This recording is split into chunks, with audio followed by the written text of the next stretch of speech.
I'm sure a lot of folks trying to head to the lake, the beach, the poolside this weekend. Just keep an eye to the sky. Download our app too, because you can track some of those storms right from the palm of your hand. Let's start out with a live picture. This is our Storm Team Tower Cam in Anniston. What a beautiful day in East Alabama. You know what a difference a day makes as we were tracking those storms just howling through central Alabama yesterday, and now the sunshine is out, and boy, as it heated things up. We just saw Tuscaloosa in the 90s, feels more like 101 there. Temperatures in Anniston right now at 90, feeling more like the mid-90s. And the line of storms I'm tracking that's moving through central Georgia, well, that's actually starting to peter out just a bit, so I think that we're going to remain relatively rain-free tonight.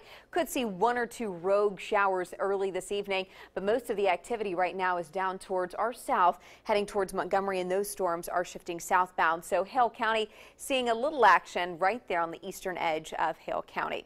All right, temperatures today in Birmingham hit 92 degrees, not far from average, which is 90, but definitely far enough away from our record temperature on this date, 106 degrees. So I would say actually fairly seasonable. Sure, it's hot, it's humid, but surprisingly, it's not unusual. So we're rounding out June, heading into July, so we're beginning to reach the hotter days of the summer. So this is pretty standard. Notice the temperatures right now. You have 91 in Fayette, 94 in Tuscaloosa, 94 in Moundville. So West Alabama definitely baking in that summer heat.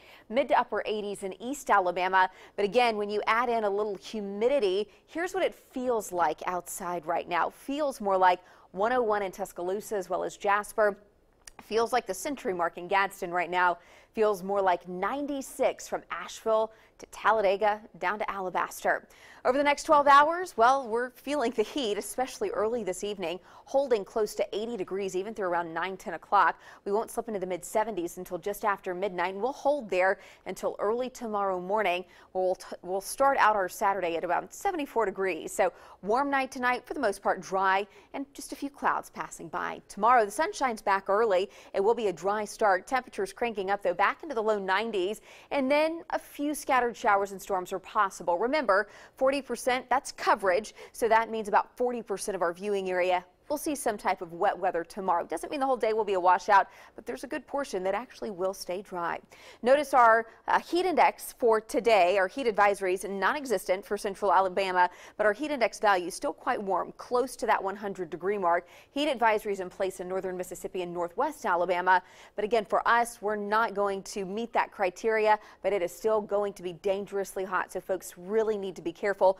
Stay hydrated. All right, tomorrow morning, as we advance the clock to 10 a.m., temperatures will already be into the mid-80s as we start your Saturday, and then those scattered showers and storms developing just after noontime tomorrow, likely due to that heat of the day, and that's that window of time. Basically, between noon and 6 p.m. is our greatest chance for seeing some wet weather. Temperatures in the low 90s even at 5 o'clock tomorrow evening. Things quiet down overnight Saturday night, and a dry and sunny start to your Sunday with temperatures at 74 there on Sunday, and then a few more showers and storms popping up Sunday afternoon. Looks like a little bit better chance for coverage of rain Sunday and into Monday, but things will back off just a bit as we move into the middle of the week. That's good news for anyone who's taking the family outside, grilling out, or checking out those firework displays on Wednesday night. I would recommend the American Village. It's going to be a great fireworks display down in Montevallo. Temperatures, though, staying in the 90s through the end of next week. And that's your Storm Team.